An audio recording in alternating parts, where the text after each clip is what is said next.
Ang mga hulang ito ay natutupad na ngayon sa Israel. Pero ang tanong, bakit kakaunti lang ang nagbibigay ng pansin? Mahigit 2,500 taon na ang nakararaan, ipinahayag ng mga propeta ang mga palatandaan na tila imposible. Ang mga tuyong lupain ay umuunlad, ang mga nawasak na lungsod ay muling itinatayo, at ang mga taong nakakalat sa apat na sulok ng mundo ay umuuwi. Lahat ng ito ay nangyayari sa ating mga mata ngayon. Nagkataon o patunay na ang propetikong orasan ay tumatakbo ng mas mabilis kaysa sa inaakala natin?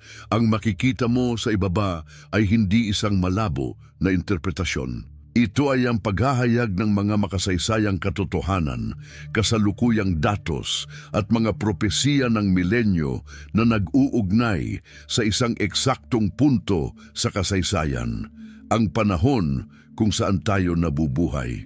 At kung nararamdaman mo sa iyong espiritu na may isang bagay na malalim na nangyayari na papalapit na tayo sa pagbabalik ni Jesus, isulat sa mga komento, Jesus, gusto kong maging handa. Ang pangungusap na ito ay hindi lamang isang komento. Ito ay isang kilos ng pananampalataya at maaari nitong gisingin ang iba sa parehong katotohanan. Ngayon sa pamamagitan ng Biblia sa kamay at ang ating mga puso ay mapansin, magsimula tayo. Mahigit 2,100 taon na ang nakalilipas, isang propeta na nagngangalang Ezekiel ang sumulat ng mga salita na tila imposible sa kaniyang henerasyon.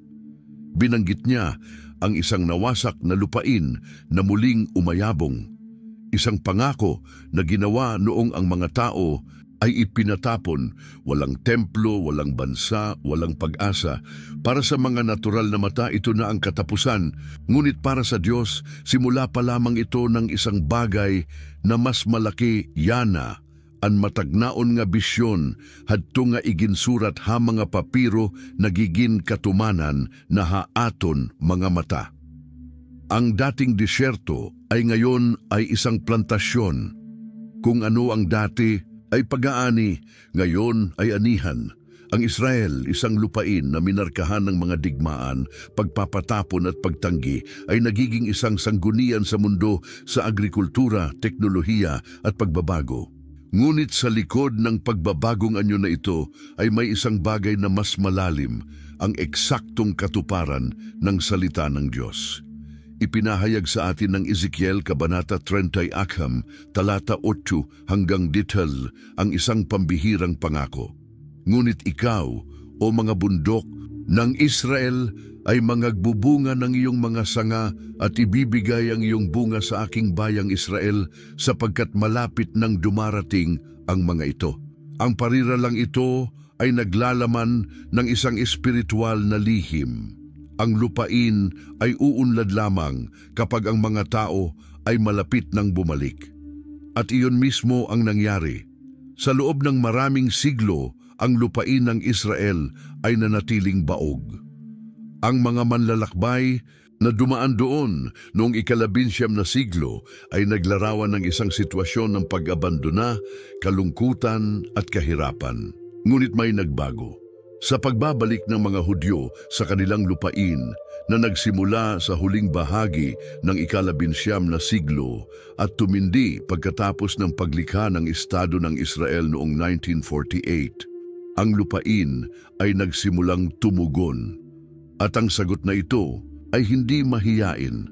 Ang Israel ay naging isang pinuno sa mundo sa patubig, paglilinang sa mga tuyong rehiyon, pag-export ng mga bulaklak, prutas at gulay. Lahat sa isang teritoryo kung saan higit sa 60% ay disyerto. Naiintindihan mo ba ang bigat nito? Hindi lamang ito tungkol sa pag-unlad ng tao. Ito ay isang direktang koneksyon sa pagitan ng pagsunod ng isang tao sa tawag ng Diyos at ng literal na tugon ng nilikha sa kalooban ng Diyos. Umunlad ang lupain dahil bumalik ang mga tao. At ang mga tao ay bumalik dahil ang pangako ng Diyos ay hindi kailanman mawawala.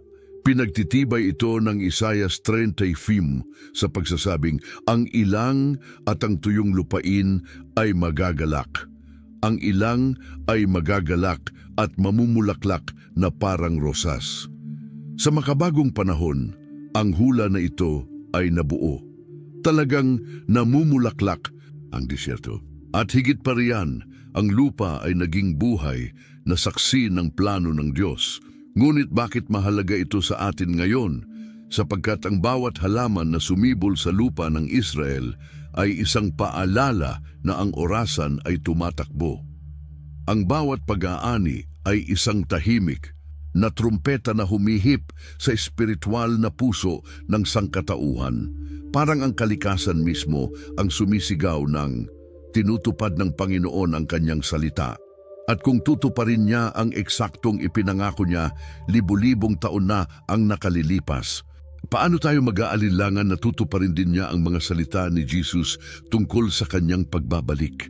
Ang pagunlad ng lupa ay higit pa sa isang himala sa agrikultura.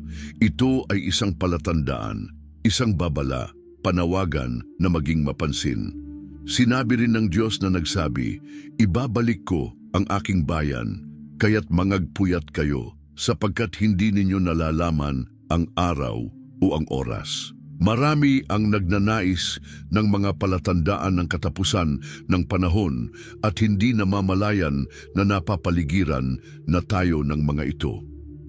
Ang pagpapanumbalik ng lupain ng Israel ay isa sa mga pinakanakikita na sa salat at dokumentado.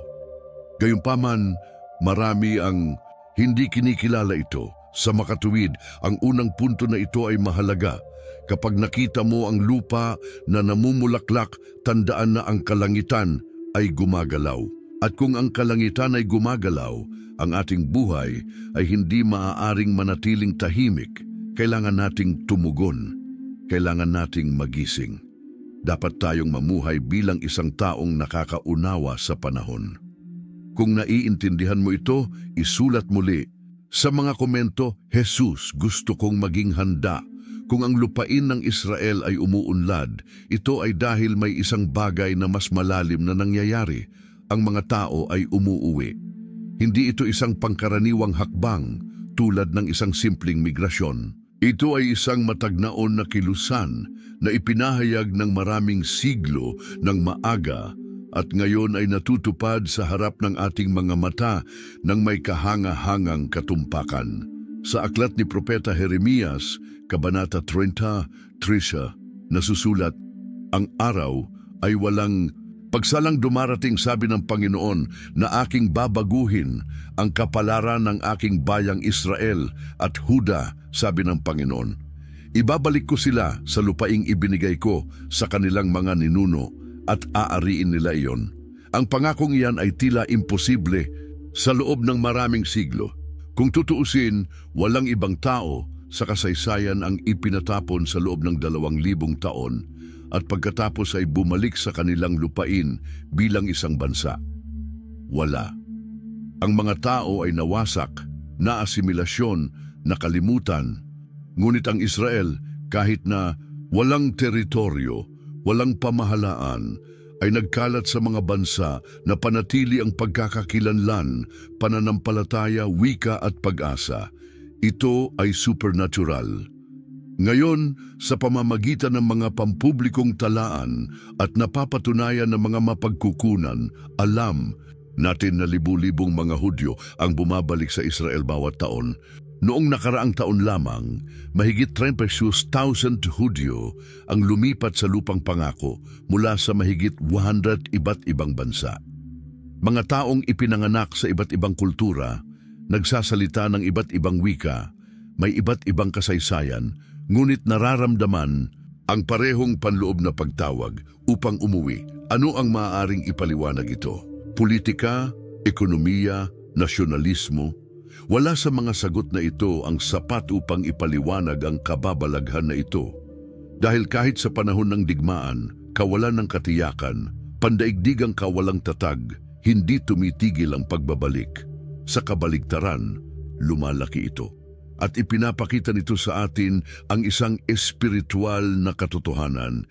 Tinatawagan ng Diyos ang kanyang mga tao pabalik. Ang aklat ng Ezekiel, Kabanata 32, ay sumasalamin sa katotohanan ito. Doon, ipinakita ng Diyos sa propeta ang isang lambak ng mga tuyong buto, isang tagpo na sumasagisag sa kamatayan, sa wakas, sa lubos na pagkawala ng pag-asa. Ngunit ang Diyos ay gumawa ng isang bagay na hindi inaasahan. Hinihinga niya ang buhay sa mga buto at bumangon sila. Ang mga buto ay magkakasama, ang laman ay tumatakip sa mga katawan at ang espiritu ay nagpapasigla sa kanila. Malinaw ang kahulugan nito. Ang mga butong ito ay ang buong sambahayan ni Israel. Sinasabi nila, ang aming mga buto ay natuyo, ang aming pag-asa ay nawala, ngunit makapangyarihan ang sagot ng Diyos. Narito, bubuksan ko ang inyong mga libingan.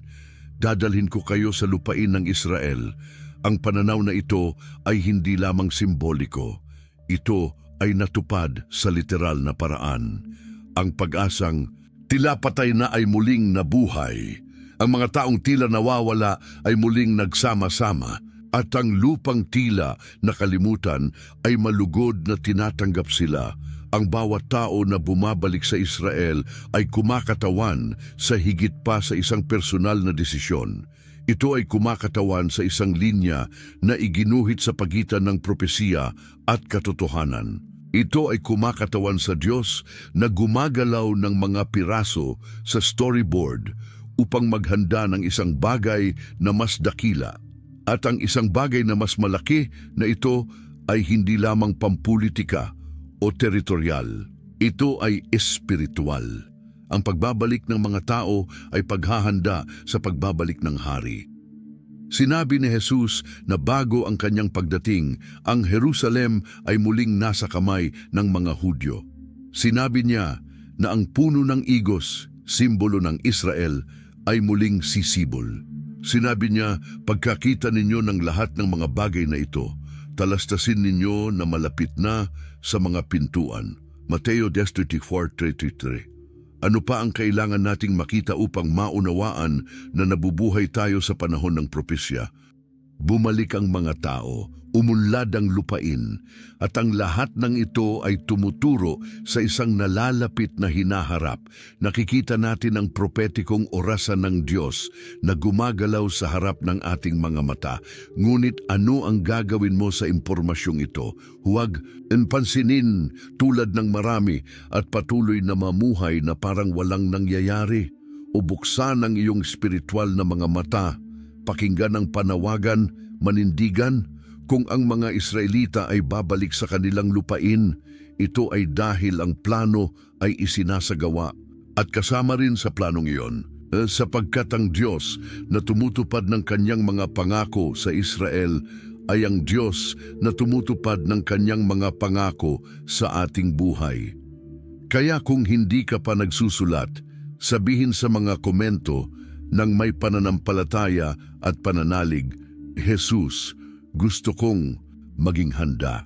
Kung ang lupain ay umunlad at ang mga tao ay bumalik, mayroong isang pangatlong mahalagang piraso sa propetikong palaisipan na ito na kailangang i-highlight, Jerusalem. Isang maliit na lungsod sa extension, ngunit hindi masusukat sa kahulugan.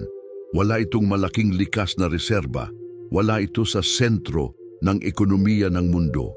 Ngunit ito ay walang alinlangan na ang espiritual at propetikong sentro ng earth. Hay Zacarias, nagtagna sobra duha kayukot katuig na ang naglabay. Kitaa, himoon ko ang Jerusalem nga usa, nga kopahan pagkalipong para hangatanan nga katawohan ha palibot. Gagawin ko ang Jerusalem na isang mabigat na bato para sa lahat ng mga bayan. Lahat ng nagdadala nito ay tiyak na masasaktan. Zacarias 2:2-3, iningatag na bangin sugad hintula o simboliko hadamu nga tawo, kundi yana gintutuman ito nga may makalilipay nga katumpakan. Ang Jerusalem ay nasa sentro ng pinakamalaking debate sa politika sa planeta. Ito ay isang lungsod na patuloy na pinagtatalunan, pinagdududahan, binabantayan. Ang katayuan nito ay naghahati sa mga bansa, lumilikha ng mga digmaan, tumutukoy sa mga alyansa. Walang ibang lungsod sa mundo na may mas mababa sa 1 milyong naninirahan ang nagdadala ng gayong espiritual, diplomatiko at propetikong pasanin. At kung ano ang ginagawang mas nakakaapekto ito ay ang pandaigdigang pansin na ito ay walang nakakahimok na likas na dahilan. May mga mas malaki, mas mayaman at mas maimpluwensyang mga lungsod. Ngunit wala ni isa man sa kanila ang sumasakop sa posisyon na ginagampanan ng Jerusalem sa plano ng Diyos. Sapagkat ang Jerusalem ay ang propetikong orasan ng langit. Doon namatay si Jesus, muling nabuhay at nangako na babalik siya. Doon nawasak ang templo. Doon magaganap, ayon sa kasulatan, magaganap ang dakilang mga pangyayari ng wakas. Ang Jerusalem ay hindi lamang isang makasaysayang lungsod. Ito ay simbolo ng kaharian ng Diyos sa lupa. Habang ang mundo ay nakikita ito bilang isang geopolitical impase, ang mga may espiritual na mga mata ay nakakakita ng isang bagay na mas malaki. Ang lungsod ng dakilang hari ay muling nakaposisyon para sa pag-ubos ng panahon. At nangyayari ito ngayon. Nitong mga nakaraang taon, nakita natin ang mga bansa na kinikilala ang Jerusalem bilang kabisera ng Israel. Isang bagay na hindi maisip sa loob ng mahabang panahon. Nakita namin ang mga tensyon na lumalaki, ang mga internasyonal na panggigipit ay tumataas, ang mga desisyon na ginawa na yumanig sa balanse ng buong mundo sa paligid ng isang solong lungsod. Hindi ito nagkataon, ito ang hula. Sinabi ni Jesus sa Lucas 21:24 na ang Jerusalem ay yurakan ng mga hentil hanggang sa maganap ang kanilang kapanahunan. Ganyan na tungodhan nagtitikadamu nga pagkontrolhan Israel, ha kapital hito, nakikita naton nga nabuo ito nga tagna. Malapit nang matapos ang panahon ng mga hentil. Malapit na ang panahon ng pangwakas na katuparan. Ngunit ano ang kinalaman nito sa iyo? Lahat. Dahil kung ang Jerusalem ay nasa sentro ng plano ng Diyos at kung ang Diyos ay gumagalaw sa buong mundo sa paligid nito, nangangahulugan ito na ang mga propetikong kaganapan ay sumusulong. Ang bawat pagkilos sa Jerusalem ay isang espiritual na wake-up call para sa simbahan. Bawat pagpupulong ng UN, bawat salungatan sa hangganan, bawat desisyon sa Temple Mount, ang lahat ng ito ay sumisigaw ng isang bagay sa mga taong nakatuon sa pansin. Maghanda, babalik na ang hari, at ang panawagan na ito ay hindi lamang para sa mga eskolar, teologo o espiritual na pinuno. Ito ay para sa lahat, para sa akin, para sa iyo, para sa bawat tao na nagnanais na maunawaan ang oras na kanilang nabubuhay. Hindi ito panahon ng takot, kundi panahon ng pag-iingat. Hindi ito panahon para sa haka-haka, kundi para sa paghahanda. Dahil kung ang Jerusalem ay nakahanay sa propesya, ang buong mundo ay nagbabago sa posisyon para sa isang bagay na mapagpasya. Sinabi ni Jesus, kapag nakita ninyong nangyayari ang mga bagay na ito, itaas ninyo ang inyong ulo sapagkat malapit na ang inyong pagtubos. Lucas 21:28. Ang mundo ay tumitingin sa Jerusalem, ngunit marami pa rin ang hindi nakakakita kung ano talaga ang nasa likod nito. Ngunit maaari mong makita at maaari kang sumagot, umunlad ang lupain, bumalik ang mga tao. Ang Jerusalem ay naging sentro ng pansin ng mundo. Ngunit may isa pang elemento ng propesiya na tahimik, malalim at hindi maikakaila na natutupad. Ang mga biblikal na lungsod ng Israel ay itinatayo muli. Isipin ito, sa loob ng maraming siglo, marami sa mga lugar na binanggit sa Biblia ang nasira, nakalimutan at halos nabura sa mapa. Ang mga rehiyon sugad han Shilo, Megiddo, Ashkelon, Beersheba, mga lugar nga ginhimuhan sagrado nga mga sugilanon, waray inuuruhan, nawasak, ngan ginbiyaan. Parang naburana ng panahon ang mga pangakong iyon, ngunit hindi nakakalimutan ng Diyos ang kanyang sinasabi. At siya mismo ay nangako ng isang bagay na pambihira. Sa aklat ni Propeta Amos, Kabanata 9, talata 14 at 15, mababasa natin, "Ibabalik ko ang aking bayang Israel mula sa pagkabihag. Itatayo nilang muli ang mga nawasak na lungsod at tatahan doon. Natutupad ito ngayon ng may kamanghamanghang katumpakan. Ang mga guho ay nagbigay daan sa mga nakatira sa mga kapitbahayan.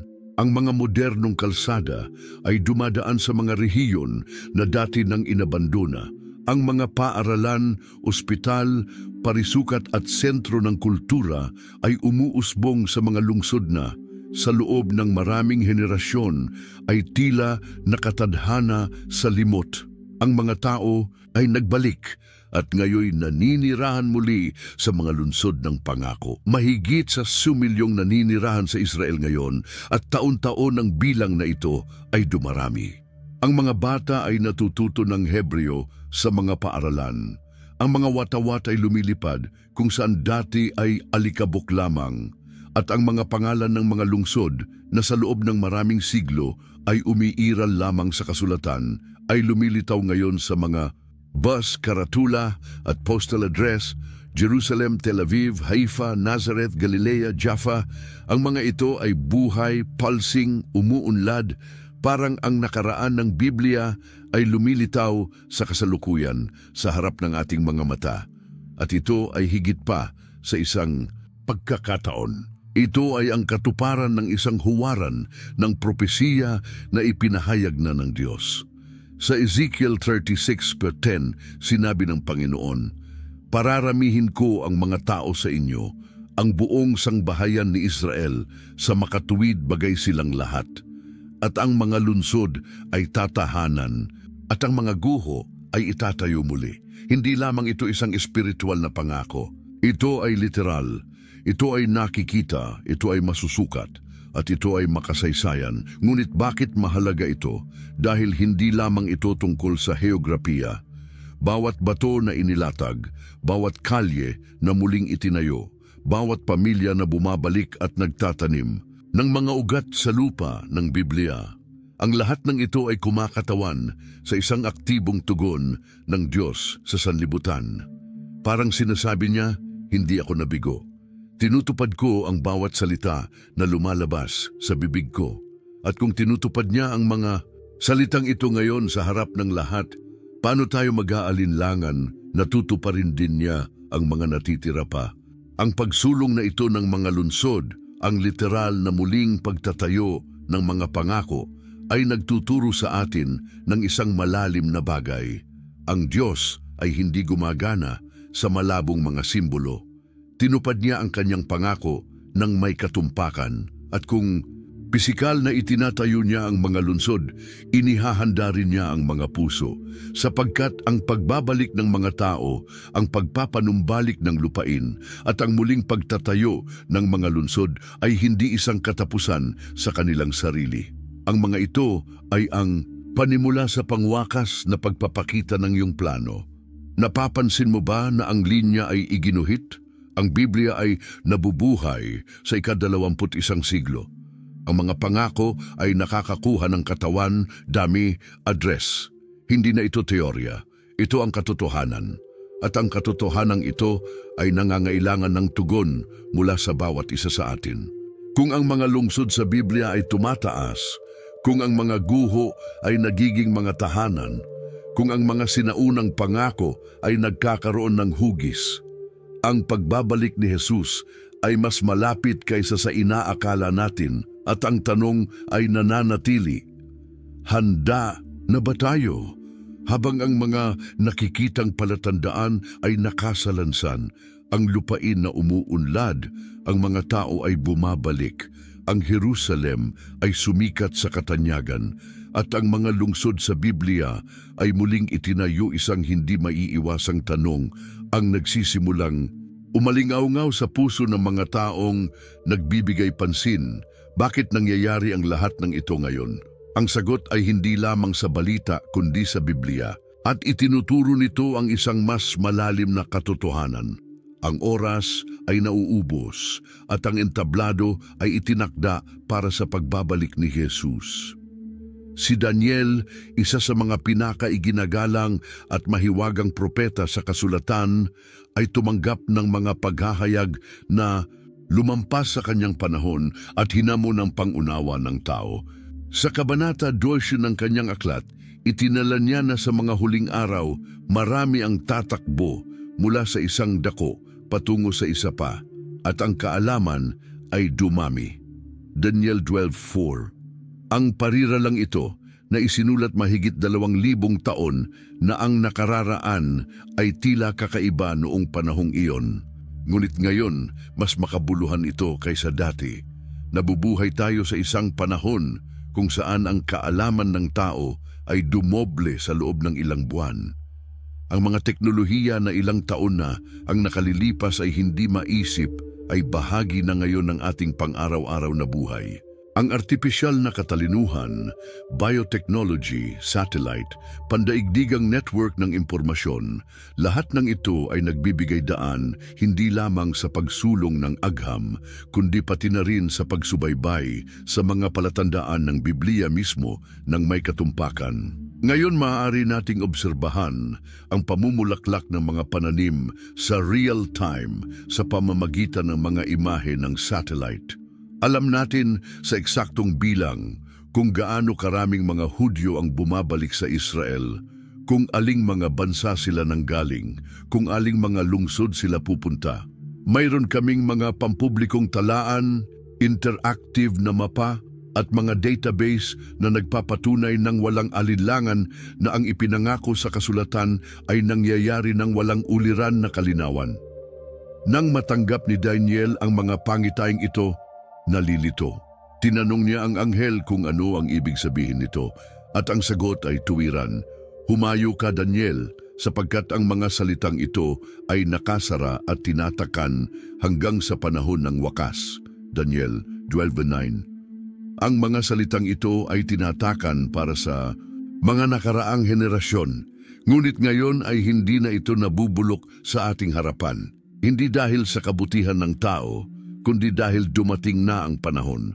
Ang panahon ng katapusan ay nagpapakita, hindi sa magulong paraan, kundi sa maayos na paraan, bilang bahagi ng plano na ipinahayag ng Diyos ilang siglo na ang nakararaan. At dito namamalagi ang isa sa pinakamalaking espiritual na panganib ng ating henerasyon, pagkagambala. Kahit na sa lahat ng mga nakikitang palatandaan, marami ang patuloy na na-anesthetized sa pamamagitan ng routine, mga social network, ang paghahanap ng tagumpay at kaginhawahan. Nabubuhay sila na parang walang nangyayari, para bang ang kasaysayan ay pag-uulit lamang ng mga pangyayaring paikot-ikot, walang direksyon, walang layunin. Ngunit ito ay isang ilusyon. Malinaw na sinabi ni Jesus, kapag nakita ninyo ang lahat ng mga bagay na ito, alamin ninyo na malapit na sa mga pintuan. Mateo 24:33. Kung binalaan niya tayo, ito ay dahil nais niyang maging mapagbantay tayo. Dahil hindi ito tungkol sa alarmismo o takot. Ito ay tungkol sa espiritual na paghahanda, kamalayan, aktibong pananampalataya. Ang mga palatandaan ay hindi upang magdulot ng takot, kundi upang magising. At kung si Daniel, kahit na walang pangunawa, ay sumunod at nagtala ng lahat ng bagay ng tapat, dapat din tayong sumunod at manindigan sa pananampalataya, kahit na hindi natin nauunawaan ang lahat ng mga detalye, sapagkat ang mga tanda ay hindi ang katapusan. Ang mga ito ay ang anunsyo ng kung ano ang darating. Sa makatwid, kung sinusunod mo ang seryeng ito ng mga paghahayag, maunawaan. Ang lahat ng bagay na natutupad ay hindi isang aksidente ng kasaysayan.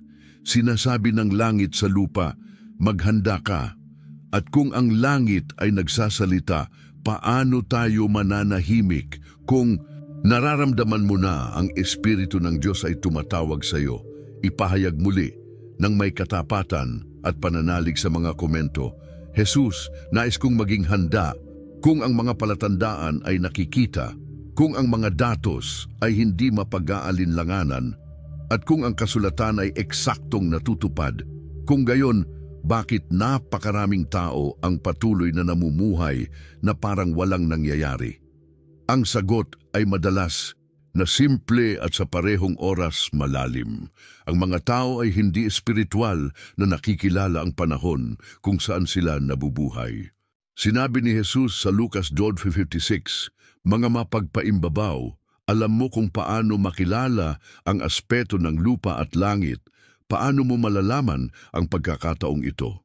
Sa madaling salita, ang issue ay hindi isang kakulangan ng mga palatandaan, ngunit isang kakulangan ng espiritual na sensitibo. Mabigat ang mga ulap. Nagbabago ang espiritual na kalangitan, tumatakbo na ang panahon ng propesiya, ngunit ang puso ng tao ay nananatiling nalilibugan, at ito mismo ang dahilan kung bakit ang banal na espiritu ay nagtataas ng mga tinig at mensahe tulad nito upang gisingin ang mga natutulog na puso, upang buksan ang mga mata ng mga na kahit sa loob ng mga simbahan ay hindi na nakakaunawa ng kagyat na panahon. Sapagkat may isang bagay na kailangang sabihin ng malinaw, ang pagbabalik ni Jesus ay biglaan.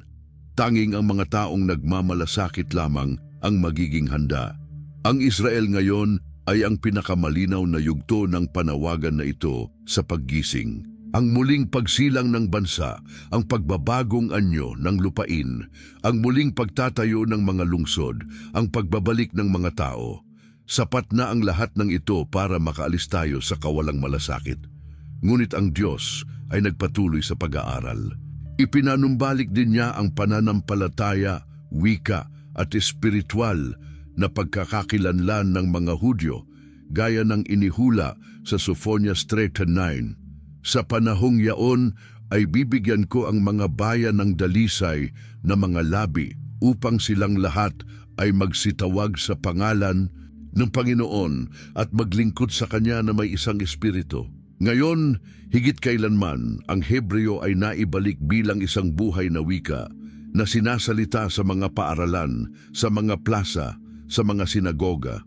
Ha kasaysayan han kalibutan, usa nga inaknan nga hasuludhin mga siglo, nakabuligla ha relihiyoso nga mga teksto, minilyon yanaan makahusayan nga ginyayakan. Hindi lamang ito kultura o tradisyon, ito ay propetikong katuparan. Bilang karagdagan, mayroong muling pagkabuhay ng pananampalataya sa gitna ng bayang Israel. Oo, may paglaban pa rin sa Ebanghelyo, ngunit hindi pa nakilala ng napakaraming Hudyo si Jesus bilang Mesiyas. Ang Mesiyas ay babalik hindi lamang upang ibalik ang Israel, kundi upang mamuno sa lahat ng mga bansa. Ang nakikita natin ay ang simula ng isang espiritual na muling pagkakaugnay, isang kilusan na, ayon sa Roma 11 na, ay magtatapos sa kaligtasan ng marami at paghahayag ng kumpletong plano ng Diyos. At ano ang ibig sabihin nito para sa atin? Nangangahulugan nito na ang espiritual na orasan ay malapit ng tumago. Ang bawat Hudyo na bumalik, bawat lungsod na muling itinayo, bawat bukid na umuunlad, bawat pandaigdigang debate tungkol sa Jerusalem, bawat arkeolohikal na labi na nagpapatunay sa Biblia, lahat ay bumubuo ng isang mosaic at ang larawan na inihahayag nito ay malinaw. Mas malapit tayo sa pagbabalik ni Jesus kaysa sa anumang nakaraang henerasyon. Ngunit habang ang kalangitan ay nag-anunsyo, ang lupa ay nananatiling nahahati. Marami ang nanunuya, binabaliwala o pinagtatawanan ang mga katotohanan ito, at ito ay hinulaan din, isinulat ni Pedro. Sa mga huling araw ay magsisibangon ang mga manunuya na nagsisilakad ayon sa kanilang sariling masasamang pita at mangagsasabi saan nandoon ang pangako ng kaniyang pagparito. Si Pedro, Patricia Patro. Ngunit para sa mga mananampalataya, ang mga tanda ay hindi isang bagay ng pag-aalinlangan. Ang mga ito ay isang sanhi ng pag-asa, sapagkat alam natin na ang Diyos ay hindi nabigo. Nangako siya, naghahatid siya, at babalik siya. Hindi mo sinasadyang napanood ang video na ito. May tawag na ginawa. Isang alerto ang tunog. Isang espiritual na panawagan na iwanan ang pagkagambala, talikuran ang lamig, at ibaling ang iyong mga mata sa kalangitan. Kaya kung naantig ng mensaheng ito ang iyong puso, isulat ng buong tapang sa mga komento, Jesus, gusto kong maging handa. Ang iyong pahayag ay maaaring magising sa iba. Ang iyong desisyon ay maaaring markahan ng isang bagong panahon. Narating natin ang isang mahalagang punto sa paglalakbay na ito. Ang katuparan ng mga propesya ay hindi lamang isang tanda para sa Israel, kundi isang kagyat na panawagan para sa simbahan. Kung ang lahat ng ipinangako sa mga Hudyo ay natutupad ng detalyado, panahon na rin upang tanungin ang ating sarili, ano ang hinihingi nito sa atin? Hindi kailanman itinuring ng Biblia ang hula bilang isang pagkamausisa o espiritual na kaliawan. Ang bawat propesiya ay may layunin upang gisingin, patnubayan at ihanda ang bayan ng Diyos para sa mga bagay na darating. At ito mismo ang tungkulin ng simbahan sa panahong ito. Hindi lamang upang obserbahan ang mga palatandaan, ngunit upang tumugon sa mga ito ng may pagsisisi, kabanalan at pag-iingat. Sinabi ni Jesus sa Mateo 24:42, "Mangagpuyat nga kayo sapagkat hindi ninyo nalalaman kung anong araw paririto ang inyong Panginoon. Ang panonood ay hindi lamang naghihintay. Ito ay pamumuhay na nakabukas ang iyong mga mata, nakahanay ang iyong puso at ang iyong buhay ay nababagay sa walang hanggang layunin. At ang pag-iingat na ito ay nagiging mas kagyat kapag nauunawaan natin na nabubuhay tayo sa panahon ng simula ng sakit. Isang panahon na minarkahan ng mga pandaigdigang kaguluhan, digmaan, alingaungaw ng mga digmaan, kawalang katatagan ng ekonomiya, pagbagsak ng moral at sa parehong oras, ang muling pagsilang ng Israel. Ang lahat ng ito ay magkakaugnay. Ang nangyayari sa mundo ay hindi sinasadya, lalo na kung ano ang nangyayari sa Israel. Ang propetikong plano ng Diyos ay sumusunod sa isang malinaw na linya. Ipinanumbalik niya ang likas na katangian, Israel, ang lupain, ang mga lungsod, upang ihanda ang espiritual, ang pagbabalik ni Kristo at ang darating na kaharian. Nasaan ang simbahan sa prosesong ito? Sa kasamaang palad, ang isang makabuluhang bahagi ay naabala. Marami ang nakatuon lamang sa pagpapala, kaginhawahan, kasiyahan sa sarili. Nakalimutan nila na tinawag kami upang maging mapagbantay na mga nobya, hindi spiritual na mga turista. Nakalimutan nila na ang ebanghelyo ay hindi lamang tungkol dito at ngayon, kundi tungkol sa darating na kawalang hanggan.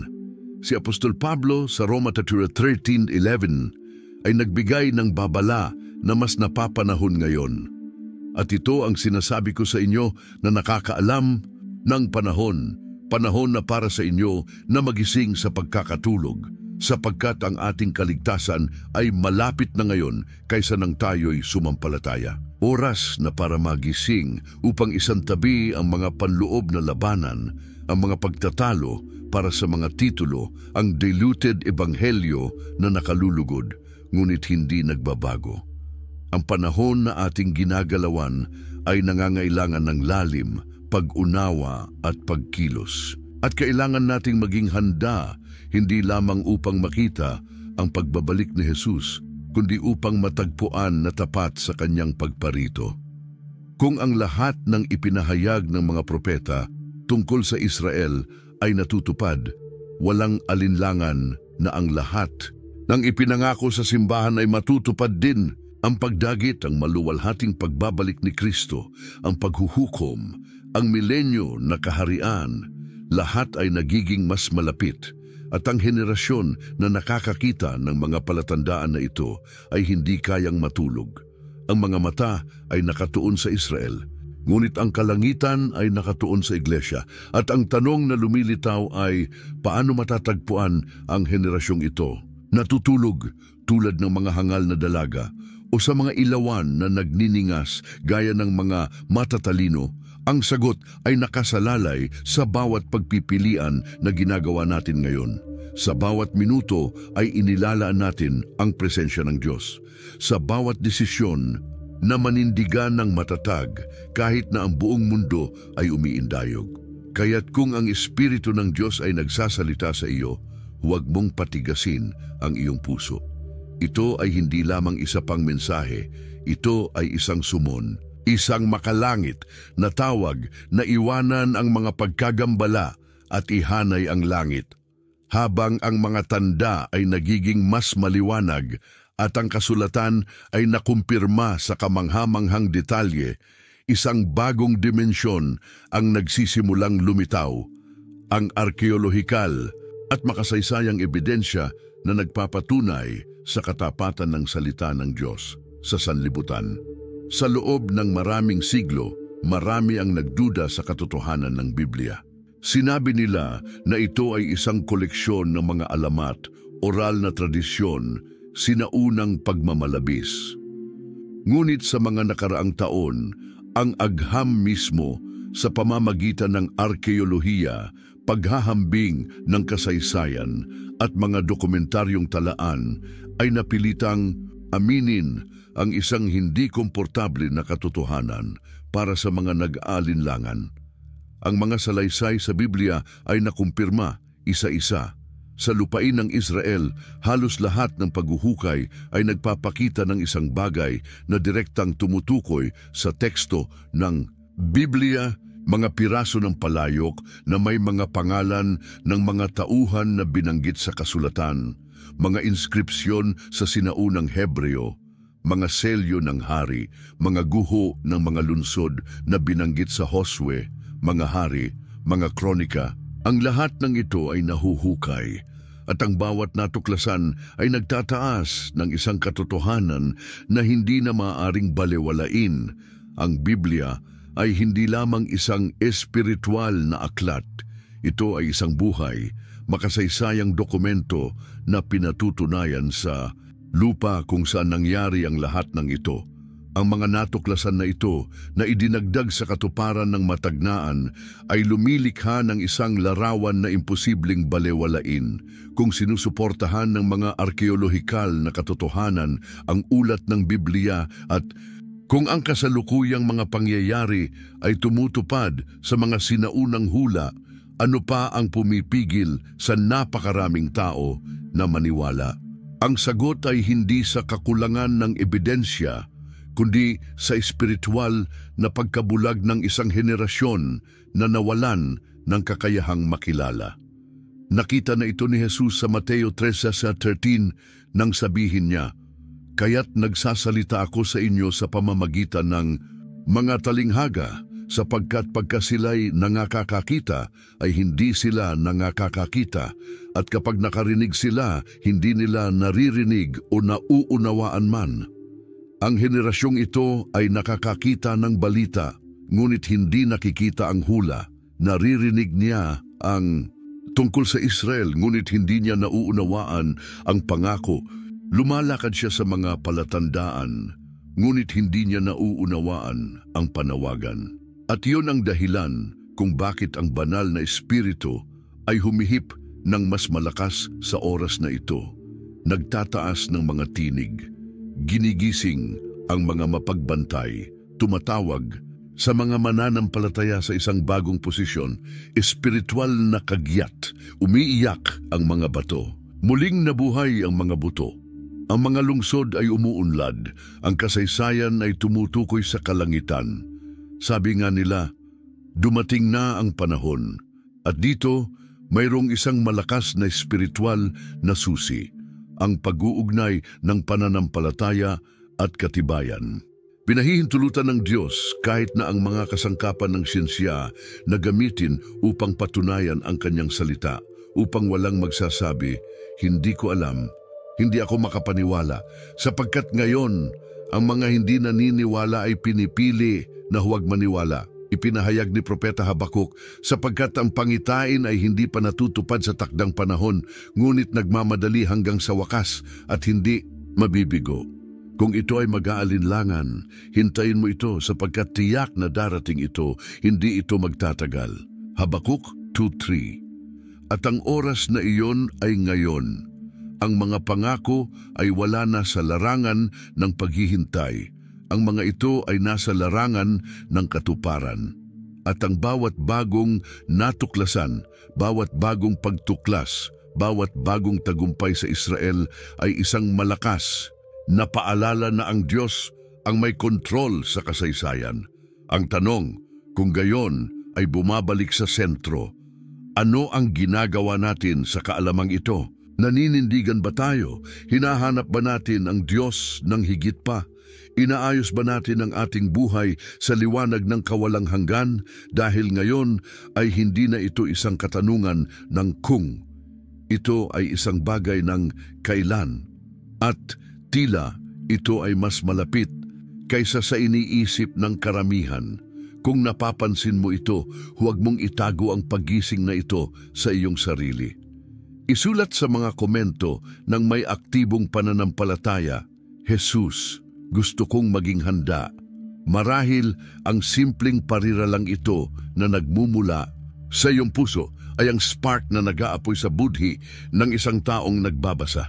Marahil ito ang huling mensahe na kailangan ng sinuman upang bumaling sa Diyos. Sa harap ng lahat ng nakita natin, ang lupain na naibalik, ang mga tao na bumalik, ang Jerusalem na nakatayo, ang mga lungsod sa Biblia na muling itinayo, at ang arkeolohiya na nagpapatunay sa Biblia, hindi maiiwasan na harapin ang isang malalim na tanong.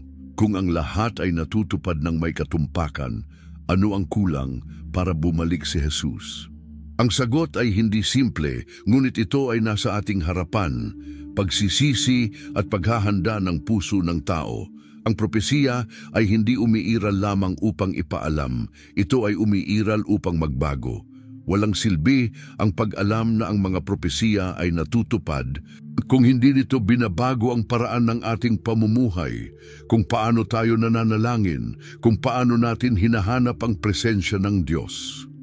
Dahil higit pa sa mga panlabas na kaganapan, ang pangwakas na katuparan ng mga pangako ay nangangailangan ng mga panloob na tugon.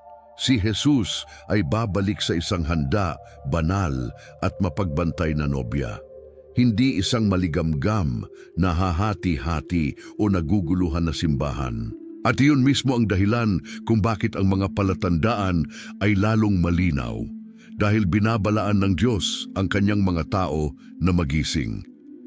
Sinabi ni Apostol Pedro, "Yamang ang lahat ng mga bagay na ito ay mawawala.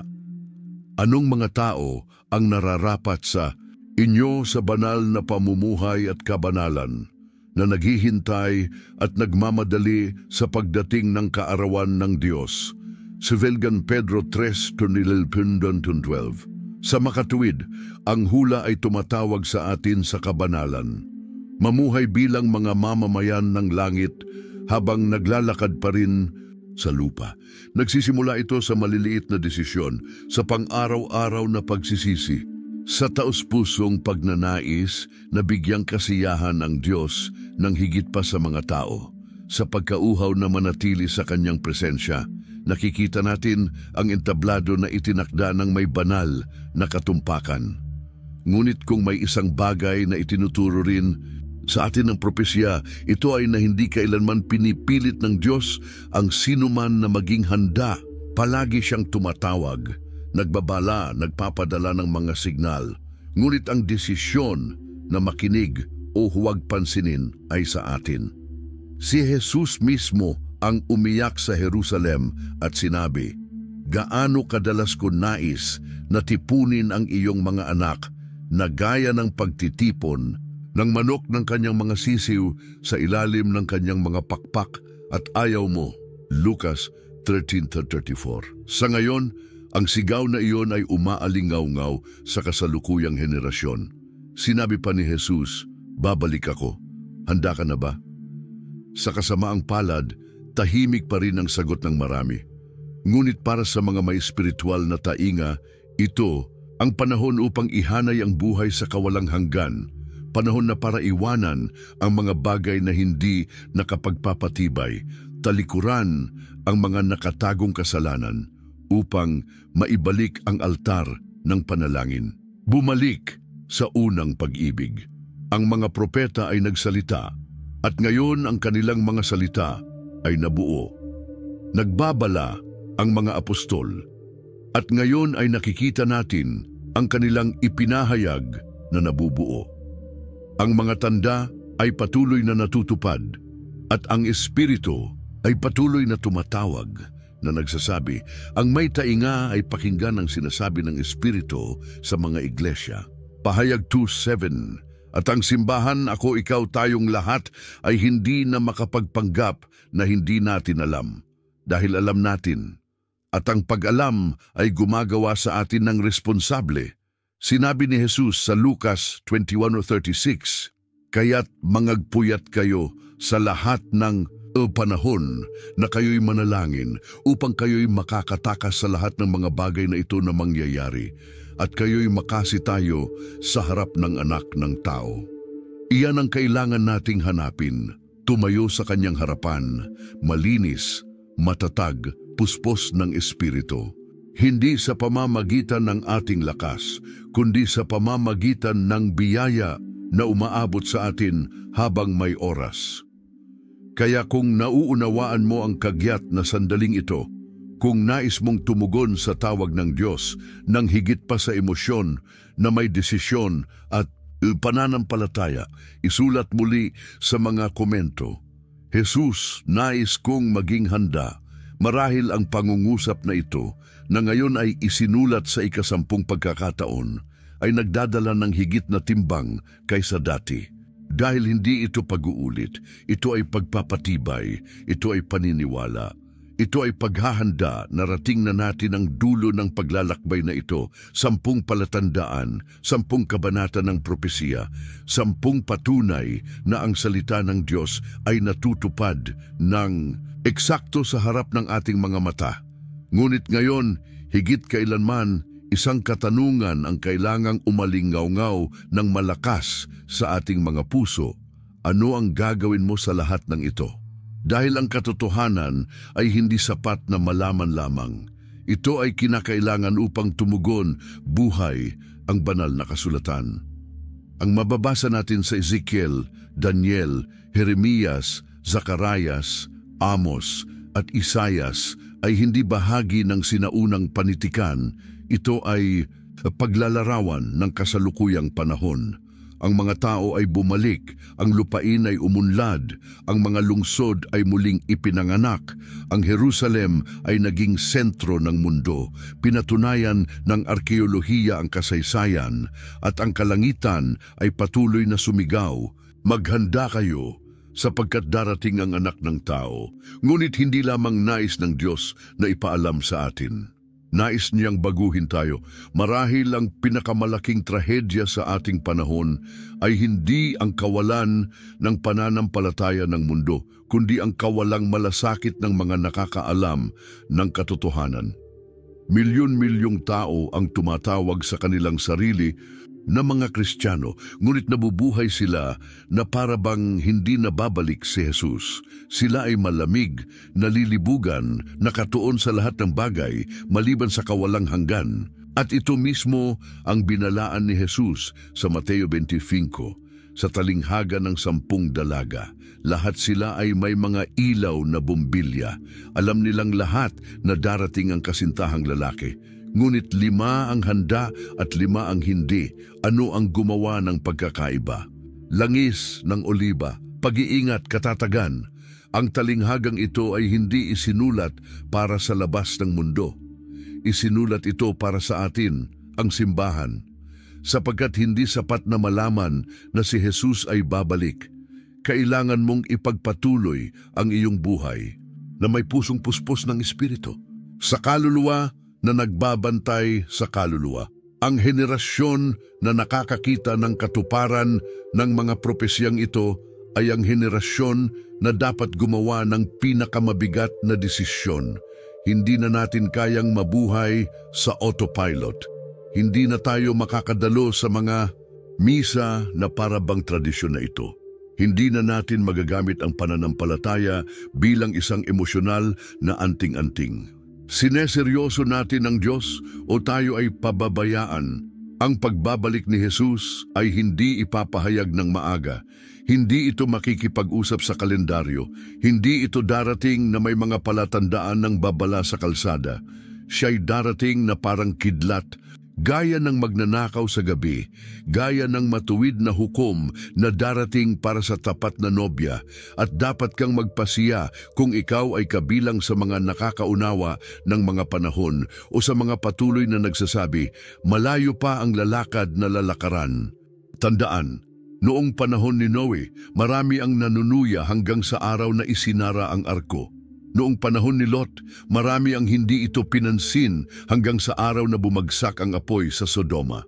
At sa panahon ng wakas, marami ang patuloy na maaabala hanggang sa bumukas ang langit at lumitaw ang hari sa kaluwalhatian. Ngunit hindi mo kailangang maging isa sa kanila. Maaari kang maging bahagi ng mapagbantay, uhaw at handa na labi. Maaari kang maging isang nagniningas na lampara, isang sensitibong kaluluwa, isang tinig na sumisigaw sa gitna ng kadiliman, Maranatha, halika, Panginoong Jesus.